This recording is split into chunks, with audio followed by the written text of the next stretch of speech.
Библиска доктрина.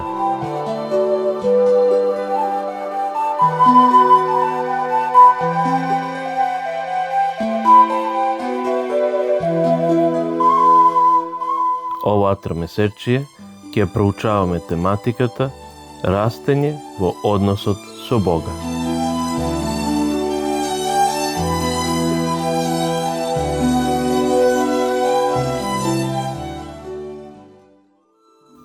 Четврток, 16 април. Гледајте во него. На почетокот ќе го прочитаме текстот од Евангелие по Лука, 22 глава, 27 стих. Зашто кој е поголем? Оној кој прилегнал покрај трпезата или оној кој слугува? Зар не е оној кој прилегнал покрај трпезата? А јас сум меѓу вас како служител.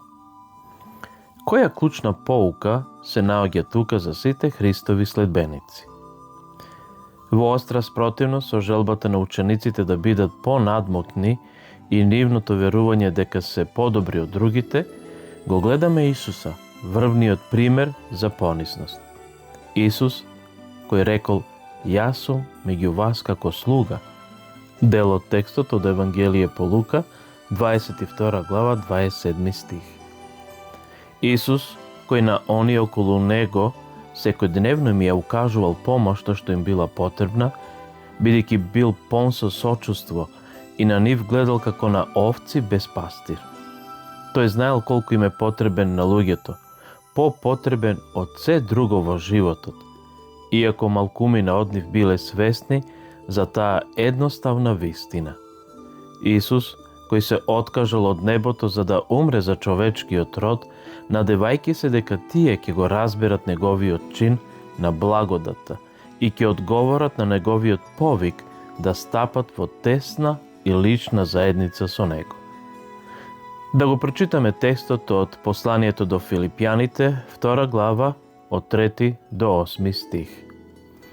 Не правете ништо од надпреварување или од суетно честолюбие, туку во понизност сметајте се еден друг за поголем од себе си. Не гледајте секој само на своето, туку секој нека гледа на она што се однесува за другите.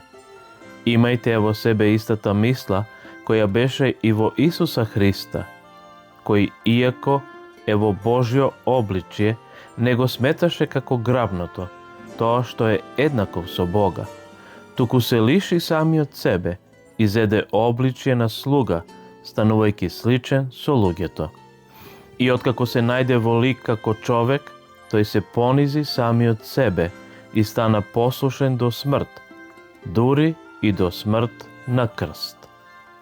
Според овие зборови, како треба да живееме во светлината на крстот? Исус направил се. Тој поднел се. Кога ќе застанеме доволно долго за да можеме вистински и јасно да го видиме, не можеме, а да не ја видиме и нашата собствена нечистотија, нашата извалканост и нашата очајна потреба за Него во нашиот живот денес.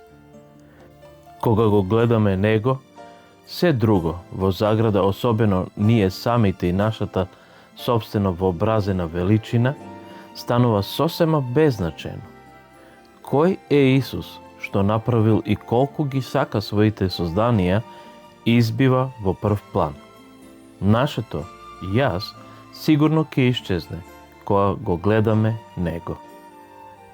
Исус, какво прекрасно моќно име. Тој е олицетворение на понизноста. Кога учиме за Него со отворено срце, кога сваќаме што направил Тој за нас и кога дозволуваме Неговите зборови на животот да го обземат нашиот ум, тогаш согледуваме колку сме навистина горди и бедни. Ако дури Неговите ученици кои живееле со Него и учеле од Него, се бореле со гордоста, не можеме да се залажуваме себе си дека ние сме поинакви. Впрочем, можеме да растеме во нашиот однос со Исуса само кога сме понизни. Поминете малку повеќе време со Него токму сега.